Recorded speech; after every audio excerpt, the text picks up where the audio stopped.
చరిత్ర సృష్టించడానికి పాపులారిటీ ఉన్నవాళ్లే కానక్కర్లేదు. ఆడవాళ్లు ప్రతిరోజు వాడే అప్పడాల కర్ర కూడా చరిత్ర సృష్టిస్తోంది. అవును, మీరు విన్నది నిజమే. భారతీయ సగటు మహిళల చేతిలో లయబద్ధంగా నాట్యం చేసే అప్పడాల కర్ర తనకంటూ ఓ చరిత్రను సృష్టించుకుంది. అది లిజ్జత్ పాపడ్ రూపంలో అప్పడాలను సృష్టించి భారతీయ భోజన ప్రియుల చేత శభాష్ అని కీర్తించేలా చేసింది. అంతర్జాతీయంగా న్యూ ఫ్యాన్స్ను సృష్టించుకుంది. ఇదంతా చేసింది ఎవరనుకుంటున్నారు? చదువు సంధ్యలతో సంబంధం లేని సాధారణ భారతీయ మహిళలే. అప్పడం అనేది ప్రధాన భోజనం కాదు, దాంతో కడుపు కూడా నిండదు. కాని అది లేకపోతే భోజనానికి సంపూర్ణత్వం చేకూరదు. భోజన ప్రియుల సంతృప్తిని పరిపూర్ణం చేసేందుకు, వీలైతే దాన్ని రెట్టింపు చేసేందుకే భోజనంలో అప్పడాలను యాడ్ చేస్తారు. ఏ శుభకార్యమైనా అప్పడం లేకపోతే అసలు మజానే లేదంటారు. ఇంకే పదార్థం ఉన్నా లేకపోయినా భోజనంలో అప్పడం తీసుకొచ్చే ఫ్లేవరే వేరు.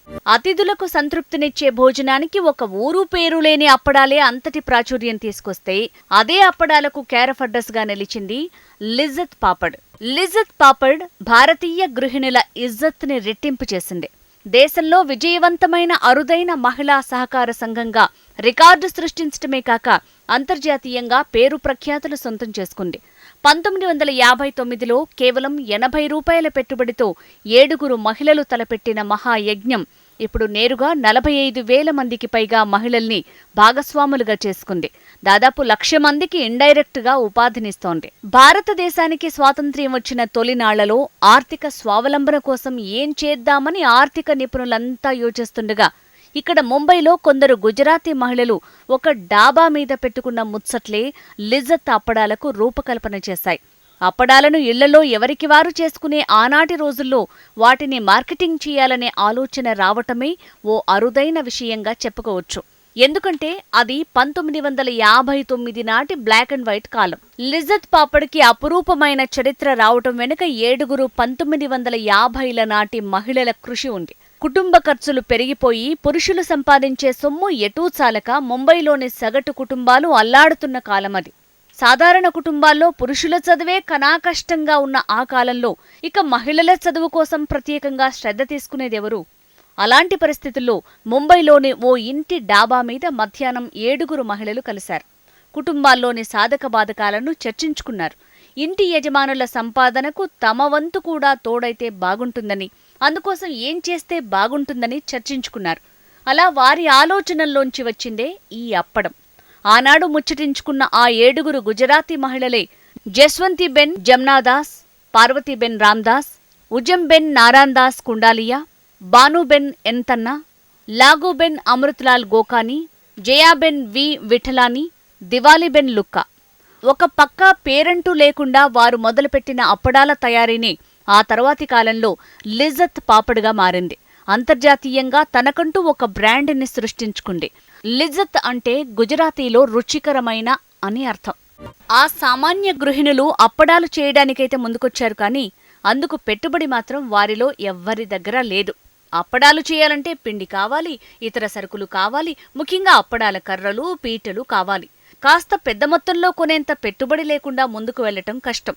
మరి ఆ డబ్బెలా సేకరించాలి అన్న ప్రశ్న వారిని వేధించింది.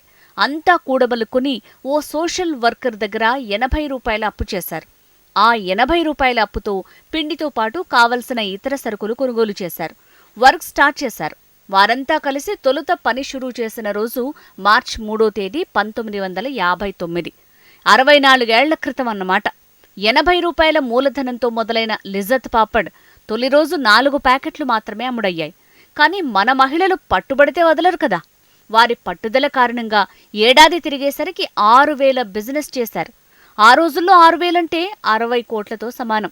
ఇలా దాని ప్రస్థానం 7వ దశాబ్దం చేరుకునే నాటికి కంపెనీ బిజినెస్ $3 బిలియన్ పెరిగింది. 7 మొదలైన అప్పడాల తయారీలో చుట్టుపక్కల మహిళలంతా చేరిపోయారు.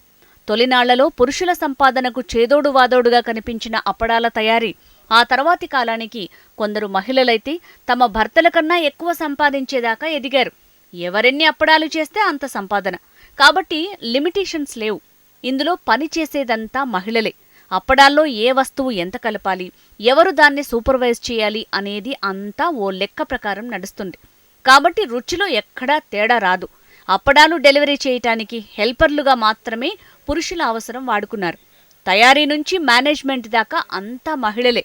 ఇలా 7 దశాబ్దాల క్రితమే మహిళలంతా ఒక్కటై శ్రీ లక్ష్మీ మహిళా ఉద్యోగ్ పేరిట ఒక సహకార సంఘంగా ఏర్పడి చేస్తున్న అప్పడాల తయారీ అందరి దృష్టిని ఆకర్షించింది. ఆనాటి పేపర్లలోనూ ప్రముఖంగా ప్రచారం దక్కించుకుంది. దీంతో జాతీయ స్థాయిలో లిజ్జత్ పాపడ్కి మంచి పేరొచ్చింది. లిజ్జత్ పాపడ్ తయారీలో ఎవ్వరూ బాసుల్లేరు, ఎవ్వరూ వర్కర్లుండరు, అంతా కోవర్కర్లే. అలాంటి కమిట్మెంట్ కారణంగానే రోజురోజుకు అప్పడాల తయారీ కోసం మహిళలు క్యూ కట్టారు. ఫలితంగా ఇప్పుడు దేశవ్యాప్తంగా దాదాపు 45,000 మంది మహిళలు అప్పడాల తయారీలో నిమగ్నమై ఉన్నారు. దేశవ్యాప్తంగా 82 బ్రాంచీలు తయారయ్యాయి. చదువుతో పనిలేదు, కేవలం పనిచేసే స్కిల్లుంటే చాలు. మహిళలకు అప్పడాల కర్ర తిప్పడం జన్మతో వచ్చిన సహజమైన విద్య. అందులో స్కిల్ కోసం ప్రత్యేకించి వారేమైనా ట్రైనింగ్ తీసుకోవాలా? కావాలంటే వారి దగ్గర ట్రైనింగ్ తీసుకోవచ్చు ఎవరైనా. కాబట్టి ఆ అంశం కూడా ఈ బిజినెస్ ఎదుగుదలలో కలిసొచ్చింది. లిజ్జత్ ప్రోడక్ట్స్ సింగపూర్, అమెరికా వంటి దూరదేశాలకు ఎగుమతి అవుతున్నాయి. మహిళల్లో లేబర్ ఫోర్స్ తగ్గిపోతుంది. దానివల్ల కుటుంబాలు ఆర్థికంగా చితికిపోతున్నాయని ఓ సందర్భంలో అంతర్జాతీయ లేబర్ ఆర్గనైజేషన్ ఆందోళన వ్యక్తం చేసింది. అది 2019. కానీ అప్పటికే లిజ్జత్ పాపడ్ పూర్తిగా మహిళల సహకారంతోనే ప్రపంచ ప్రఖ్యాతి సాధించటం విశేషం. ఇది సాధించిన సక్సెస్తో MBA కోర్సులో కూడా ఒక పాఠంగా దీన్ని చేర్చారంటే ఎంత సులభమైన వ్యాపార సూత్రం ఇందులో ఇమిడి ఉందో అర్థం చేసుకోవచ్చు. అంతేకాదు ఎంత సక్సెస్ రేట్ ఉందో కూడా గ్రహించొచ్చు. లిజ్జత్ పేరుతో కేవలం అప్పడాలు మాత్రమే కాదు, డిటర్జెంట్ పౌడర్, మసాలాలు, గోధుమ పిండి వంటి పలు ఇతర ఉత్పత్తులు కూడా మార్కెట్లోకి వచ్చాయి.